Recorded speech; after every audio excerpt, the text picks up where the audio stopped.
Well, it is almost Christmas, and I'm in a new place today. I'm in the home I grew up in for most of my life. We had a couple years we lived somewhere else, but I'm in my childhood home, and I celebrated Christmas with my children yesterday. But today I want to talk to you about anticipation and the anticipation of Christmas. Christmas should be a time, right? We think that Christmas is this time of joy and happiness and laughter and family and love and it is sometimes.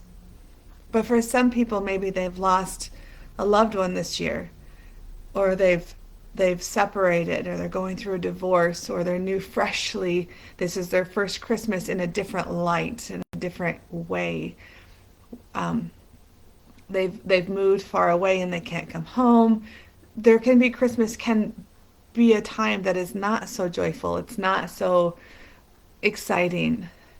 But I want to tell you that there is something about Christmas that we can still anticipate.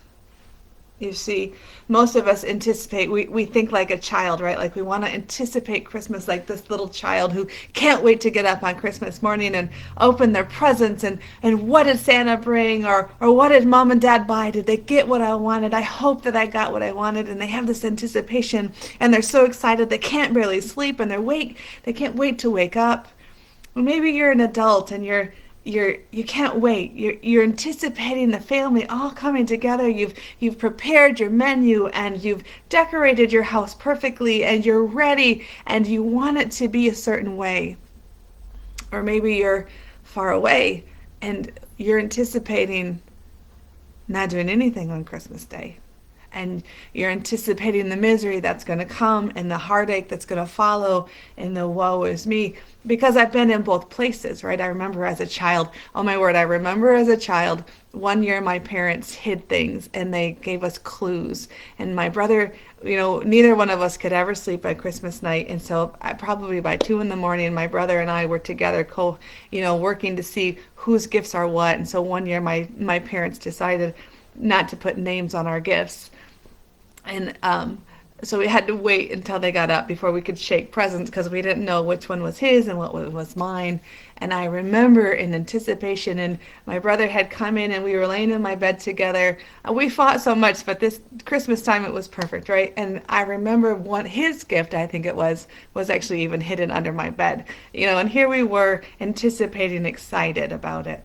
I remember as a young mom anticipating and excited about being my first Christmas with my family and preparing and doing all these things. And then I remember my first Christmas away in Haiti and not coming home for Christmas. The first time I remember putting on the song, I want a Michigan Christmas. And I just like started bawling that I didn't have a Michigan Christmas and how awful Christmas was going to be.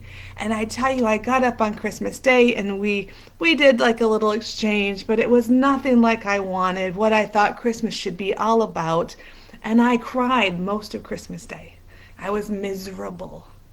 And I thought, this isn't what Christmas is supposed to be about. And the reality is all those things, those are wonderful things to enjoy and to anticipate and to be excited about, but they aren't really what Christmas is all about. Because we think if these things aren't perfect, then we cannot enjoy Christmas. But the reality is when we start focusing on all of those things, our eyes are really focusing and shifting on the wrong things because now it's more focused on me. What does Christmas do for me? And if Christmas isn't doing what it needs to do for me, then I'm miserable. But the reality is Christmas is about that first morning when Christ was born. And if you think about that morning, I don't think it's the way Mary planned it, right? I don't think she anticipated riding on a donkey, going through contractions. Could you imagine I mean, men, I know it's hard for you to imagine contractions, but women, if you've had a baby, could you imagine riding on the back of a donkey having contractions? Could you imagine the pain I have more of a, I don't know how to say it. I have more of a thought in that because seeing women in the mountains, even just going down a motorcycle while they're going in labor, and I think, how can you do that? I don't know how I would do that, going down a bumpy motorcycle ride down a mountain while I'm in labor, ready to give birth to this child. Mary is riding on a donkey, and she's ends up in a stable, a cave-like place, a dark and dingy place. This is not how she imagined giving birth. This is not how she imagined. She had this anticipation. The God of the universe had come upon her. She was pregnant. She was going to give birth to the God incarnate. I'm sure this was not her expectations. To deliver him in a dark and dingy stall, a place for animals, was where she laid down to give birth to this baby who was supposed to be something magnificent. And so the same thing for us, as we are thinking we're going to do something magnificent on Christmas Day and it's going to be a special moment, and maybe it's not. And so then we go into despair. But we have to focus our eyes on Jesus. Jesus is what Christmas is about. And just like Mary, she didn't expect it to go the way it went. She didn't expect to give birth in a stall. She didn't expect to give birth in a dark and dingy and probably cold and damp place. But it wasn't about where she was, and it wasn't about what was all around her or what was going on. It was about the child. And this Christmas, if everything goes wrong, if you feel like the world is falling apart to the left and to the right of you, you're struggling in your marriage, you've lost a spouse or a child, you've lost a job and Christmas doesn't look the same way, or your children are sick and you cannot get to where they are and it doesn't look like it's supposed to be, put your eyes on the child. Because we can have great expectation for tomorrow when we wake up. If you wake up alone or you wake up surrounded by family and loved ones, you can have great expectation because Jesus came. Jesus came for you and he came for me. And he knows what it's like to be in deep, dark areas. And he came to set us free. And that is what we celebrate. So think about the fact, put in your mind just for a moment a world without Jesus and how dark and how quiet. The Israelites had not heard from God for 400 years. Think of how much they were longing for the Messiah. Put yourself in that situation. And then when you wake up tomorrow, recognize Jesus has come. Jesus has come. He's given up everything to come here for you and for me. And that is the expectation that I wish for you for Christmas.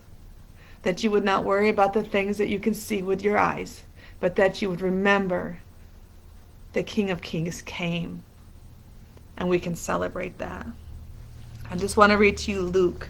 This is after Jesus, this is after the birth. A couple years later, and Mary and Joseph are in the temple, and Simeon the prophet says this, Sovereign Lord, now let your servant die in peace, as you have promised, for I have seen your salvation. I have seen your salvation, which you have prepared for all people.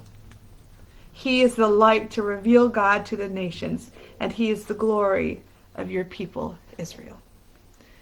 We have seen the salvation. God incarnate, Jesus came, and he is your expectation. He is what you can anticipate and have joy for tomorrow, no matter what tomorrow looks like. I want you to bring into that spirit and anticipation and thankfulness that Jesus came. Put your eyes on him. It's all about him tomorrow. And so He will see you through. I love you guys. You are powerful because the Holy Spirit lives within you.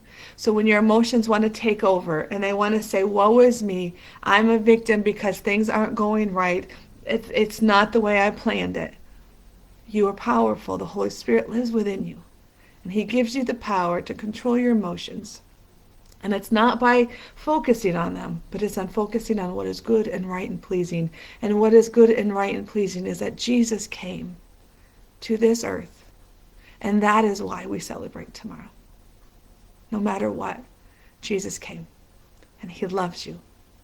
Be blessed.